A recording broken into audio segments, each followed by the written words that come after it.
Ada namanya Mbak Iin.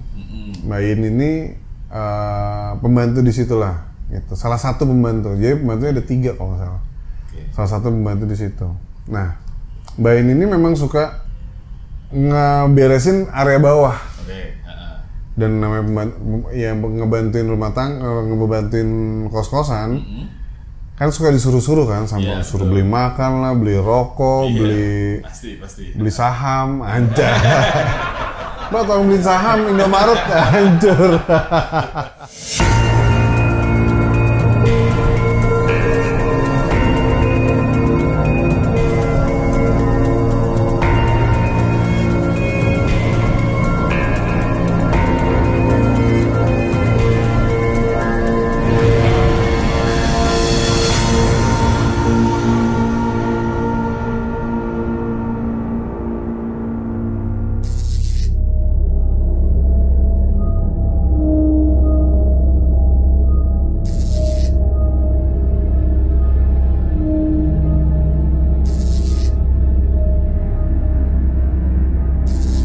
Semua cerita misteri pastinya nggak bisa diukur oleh nalar kita.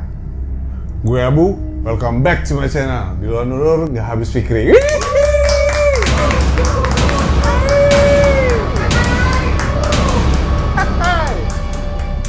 Hari ini salju sudah turun. Anjas. Kita akan ngebawain sebuah cerita dari narsum yang deket industrinya sama kita. Asik. Jadi kita mulai aja langsung. Jeng. Jadi ini cerita tentang di dalam kos misteri. Kayak ini, kayak pembawa yang nyaman dulu tuh. Nah, kita sebut aja perempuan cantik berparas Indo ini, tinggi 169, cantik maksimal. Dia paham ya. Wah, gitu ya. Awalnya kan dia gitu, kalau dia wah gitu. Nah, kita samarkan namanya menjadi Lita. Asik. Lita. Apa Rita? Rintihan tengah malam. Jadul banget. Kita sebut namanya Lita ya. Nah, Lita ini bekerja di sebuah agensi terkemuka. Dia berbidang kreatif. Di dalam bidang kreatif ini cukup membawakan pressure yang tinggi. Jam terbang semakin apik, semakin tinggi. Jadi tingkat tingkat karir sama tingkat karir asik besar, maksudnya tingkat karir besar ya. Tingkat kelelahan badan itu cukup dipertimbangkan lah ya kan? Makanya dia memutuskan untuk ngekos. Kalian mau tahu kosnya di mana? Aduh, bayangin bro, dia ngekosnya gak berapa mobil yang parkir, hancur. Nggak, itu orang kosannya juga. Nah, dia pindah kosan itu sekitar tahun 2022 kemarin. Dia pindah 2022. Begitu dia pertama kali menginjakan kaki di dalam kosan itu, semua normal. Nggak ada perasaan yang gimana-gimana. Mungkin karena dia happy kali ya. Happy, dia ngekos, mandiri, asik. Perempuan secantik itu ngekos men aja. Nah, terus si kosan itu bagus banget. Bangunan baru, 4 lantai. Looks depannya klasik modern. tapi ada ornamen di pagar itu kolonial Belanda gitu. Jadi ibaratnya begitu masuk, megah gitu kan. Masuk lagi, lebih megah lagi, begitu masuk ke kamar lagi, tambah megah tuh. Nah, dia itu kamarnya itu paling bawah, Pak. Jadi di hoki sebenarnya itu, dapat kamar paling bawah. Sebenarnya kan paling enak ya kita ngekos tuh kamar paling bawah karena nggak naik-naik tangga. Nah, fasilitas lengkap di kosan itu. Ada kolam renang, ada fitness, tempat fitness, terus ada tempat olahraga tapi olahraganya kayak tenis meja doang. Pingpong lah kalau kita sebutnya pingpong. Nah, meja tenis meja tuh kayak ada di kayak apa ya? Kalau selasarnya kamar itulah, jadi kanan kiri kamar, tengah-tengahnya itu ada meja pingpong. Gitu. Jadi yang di bawah tuh kalau ada orang main pingpong tuh kegiatan di tengah tuh pasti kedengeran. Nah, suatu hari dia ngalamin suatu hal yang lumayan mencengangkan, ya. Jadi malam itu kondisi stabil tuh, dia masih nonton Netflix, dia masih ya kegiatan standarnya anak kosan lah.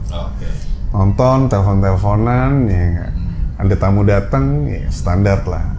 Kebetulan kos ini kos bebas ya. Kos bebas, kos bebas ya.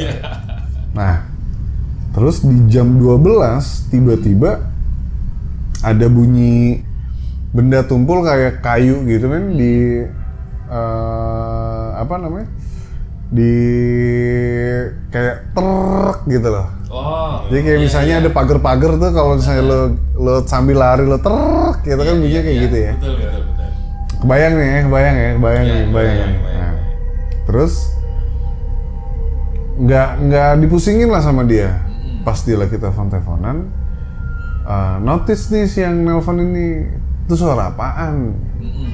Suara apa ya? Jadinya dia notice kan, ada suara itu. Suara apa ya?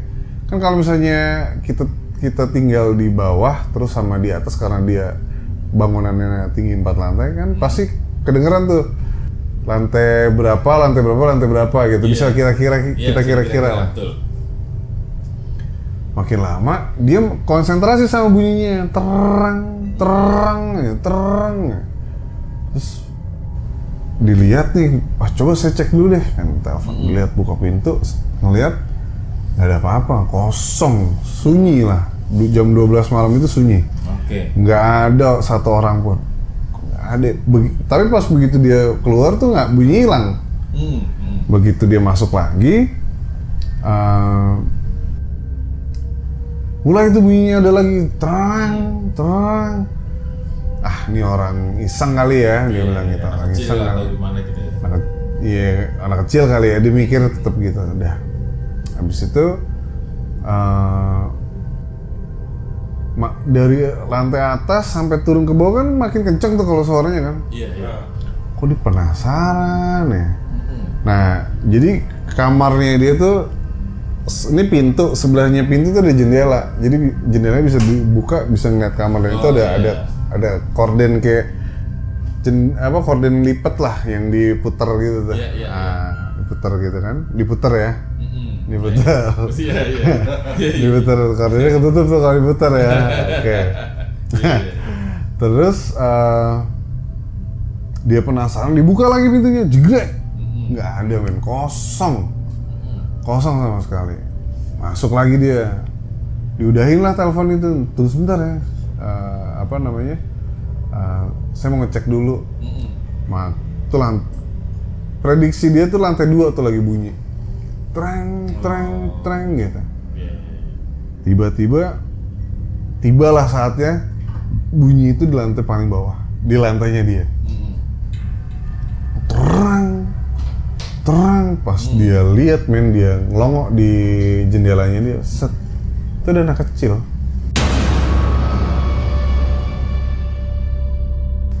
Ada anak kecil pakai baju putih, celananya warna coklat apa gitu, saya lupa. Warna coklat, pegang ranting pohon. Oh. Terang. Terus nggak lama di belakang tuh kayak ada ibunya.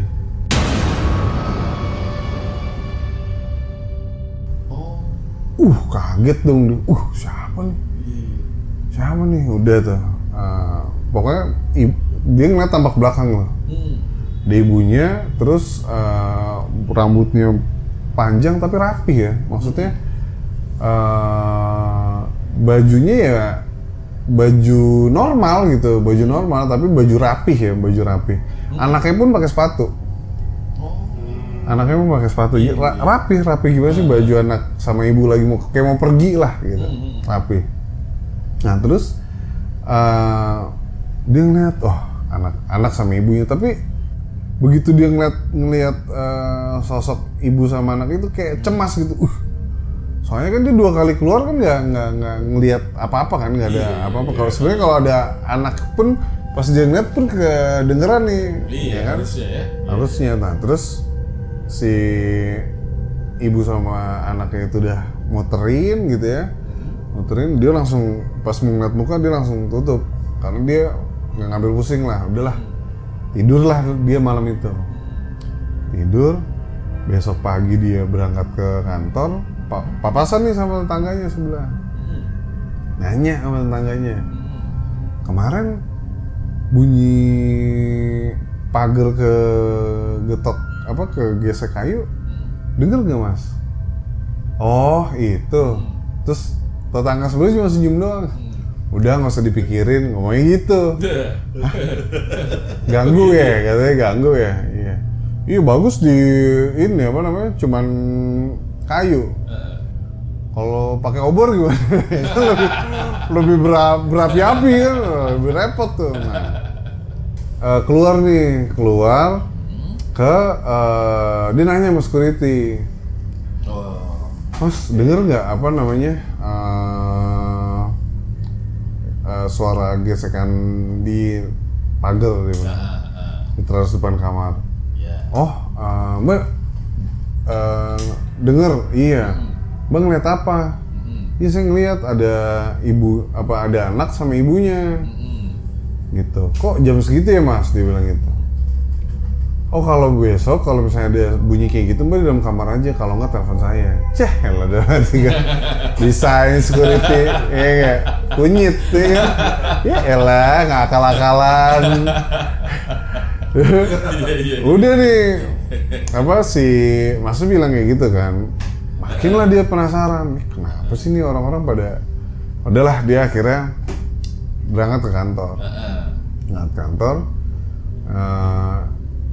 Dia pulang dia mikir ya itu, ditungguin lah akhirnya malam itu, dia tungguin lagi, ada lagi suaranya tapi setiap jam 12 malam.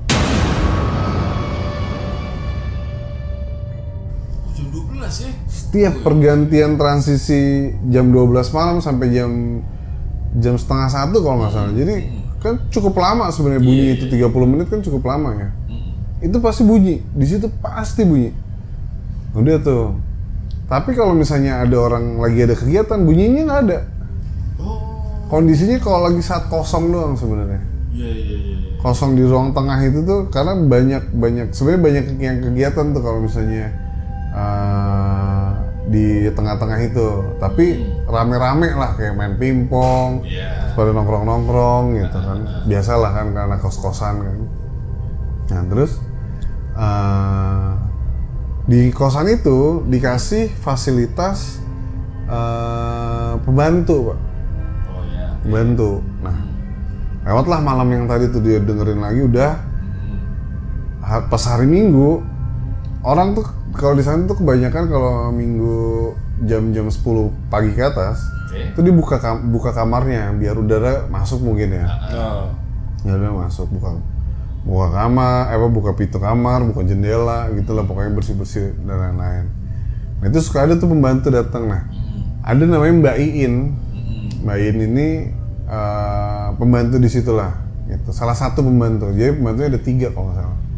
Salah satu pembantu di situ. Nah Mbak ini memang suka ngeberesin area bawah. dan namanya yang ngebantuin rumah tangga, ngebantuin kos-kosan, kan suka disuruh-suruh kan, sampai suruh beli makan lah, beli rokok, beli saham, anjay. Mbak tolong beli saham Indomaret, hancur. Kan lumayan juga tuh, bahaya tuh ya kan. Nah, ini siang lagi nih, kejadian siang, nggak tahu kenapa. Siang itu agak aneh sebenarnya. Jadi si Mbak Iin datang nih sekitar jam 11:30 lah, datang karena udah selesai lah, baju-baju udah diambilin kan, baju-baju pagi kan diambilin, dicuciin sama dia, terus dipelin semua. Nonton di kamar Mbak Lita. Nonton nih di kamar Mbak Lita. Nah, ketok kan, Mbak mau main? Iya masuk aja, udah main tuh. Karena Mbak Lita tuh lengkap lah. TV-nya enak, terus ada sofa bed gitulah, jadi buat nonton TV-nya enak. Terus banyak makanan gitu-gitulah. Selayaknya kosan eksklusif. Asik. Ya kan? Udah gitu nonton nih standar, terus nonton mereka nih berdua. Ada yang manggil sayup-sayup. Mbak, itu dipanggil Mbak, dia bilang. Oh iya, Mbak, sebentar saya cek dulu. Keluar nih dia. Iya, begitu kan.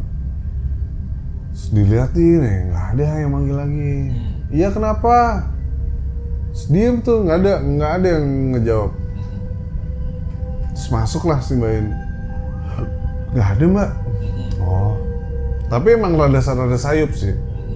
Gitu. Terus bunyi lagi tuh panggilan itu. Tapi agak keras sekarang. Mbak Iin, Mbak, tolong Mbak. Gitu. Keluar lagi nih Mbak Iin. Tapi Mbak Iin keluar sambil muter nih. Iya. Kalau tadi kan cuma di depan pintu doang gitu ya kan. Iya, kenapa? Gitu. Nah ini dia muter. Iya, kenapa? Dia sampai nanya ke security. Ada yang manggil saya? Enggak. Nggak ada yang manggil. Udah masuk lagi ke kamar Mbak Lita. Kata Mbak Lita, tutup aja biar AC-nya dingin. Oh ya udah. Pas Mbak Iin habis nutup pintu, Mbak Lita ke kamar mandi nih. Mbak Lita ke kamar mandi, Mbak Iin lagi duduk.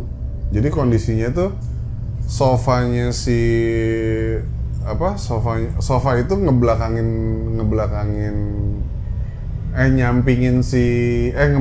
si kasur.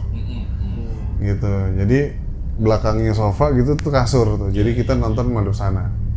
Tapi kamar mandi itu ngadep si sampingnya TV. Nah, kebayang ya. Terus tiba-tiba ada suara di dalam kamar itu. Mbak, tolong Mbak. Bingung kan Mbak Iin. Kok di dalam kamar? Disangkain si Mbak Lita. Tadi ketok tuh pintunya. Pas Mbak Lita keluar, itu ada ibu-ibu yang malam itu Mbak Lita lihat, itu duduk di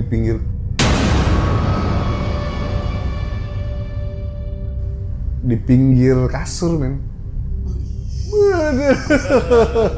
Siang-siang, Bos. Siang-siang. Duduk di pinggir kasur. Wah, itu berdua, kata Mbak Lita kemarin cerita. Itu dia baca-baca, salah semuanya. Baca ayat kursi salah, baca Al-Ikhlas salah, baca Qul salah. Semuanya salah. Wow, sampai akhirnya mereka tutup mata gitu, sampai tolong. Didobrak lah sama si security itu. Jadi jaraknya antara kamar Mbak Lita sama security itu agak lumayan dekat. Gitu. Didobrak pintunya. Kenapa? Ada setan gitu. Nah si ceweknya itu katanya duduk gitu terus begini gitu, tapi nggak ngeliatin muka, kayak rambut semua gitu turun. Wah, tapi bajunya masih inget sih Mbak Lita tuh, baju si ibu sama si anak yang bunyi-bunyiin itu. Waduh, udah gitu security-nya bingung kan, kenapa? Itu ada apa namanya? Setan yang kemarin suka bunyi-bunyiin. Akhirnya ditenangin lah si Mbak Iin sama Mbak Lita ini. Udah tenang. kan biar si ininya nggak tetangga-tetangga nggak ganggu sebenarnya. Takut pada cabut kan, kalau cabut kan pendapatan berkurang. Betul. Kan? Udah nih, security bingung nih, akhirnya yaudah tunggu sini sebentar, saya panggil Pak Ustadz. Dipanggil Pak Ustadz, iya dipanggil Pak Ustadz. Panggil Pak Ustadz, dibaca-bacain lah di situ di dalam kamar itu. Nah, ternyata usut punya usut, security yang lama tuh datang. Yang lama ya? Yang lama, yang pertama kali tuh kosan ada lah ibaratnya, datang nih security yang lama. Security yang lama datang, nyamperin tuh ke kamar. Terus udah dibilang sama security-nya, kamar ini tuh jangan dikasih ke orang, jadiin tempat barang aja. Gitu, karena usut punya usut. Jadi dulu jauh sebelum balita, itu ada yang ngisi kosan pertama, itu ibu sama anak, sama suaminya sebenarnya. Suaminya itu cabut, suaminya tiba-tiba nggak kelihatan lagi, tinggal si ibu sama anaknya. Cukup lama nih si ibu sama anaknya tinggal di situ, sekitar 2 tahunan lah. Jadi kan 2 tahun kan cukup inilah familiar lah ya, gitu. Nah, si ibunya ini kerja, anaknya suka sendirian di kamar, gitu. Nah, satu ketika pas hari dimana kejadian itu, jadi ibu sama anaknya itu pergi terus pergi liburan, kecelakaan di jalan.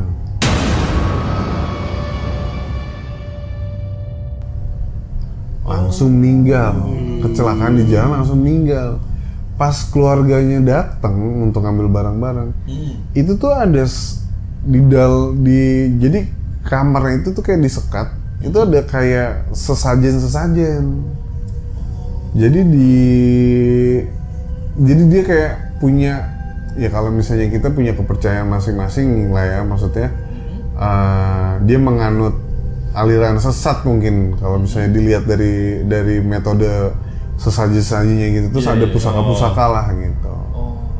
Nah, si Pak Ustadz yang datang ke si Pak Ustadz itu, si security yang datang itu bisa tahu ini dia lagi nganut ajaran apa gitu. Maksudnya dia lebih ke pesugihan lah sebenarnya. Ada pesugihan, ada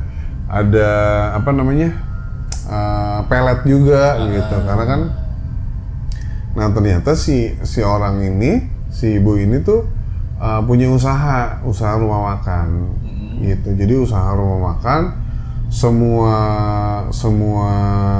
magis-magis itu diserapnya ke ibunya itu. Jadi itu sebenarnya tumbal daripada ritualnya dia. Jadi dia numbalin ke dirinya dia karena dia nggak kuat nih gitu. Jadi memang harus ditutup. Itu Mbak Rita bingung kan, wah ini gimana, saya harus gimana. Akhirnya Mbak Rita pindah lah ke situ. Dari kosan itu pindah. Akhirnya kosan itu disilam, diganti semuanya pakai yang baru, bangunannya baru, segala macamnya baru gitu. Dan lebih fun fact-nya lagi, usut punya usut, si perempuan ini kan ada anak kecil tuh. Ternyata anak kecil itu anaknya yang punya kosan, men.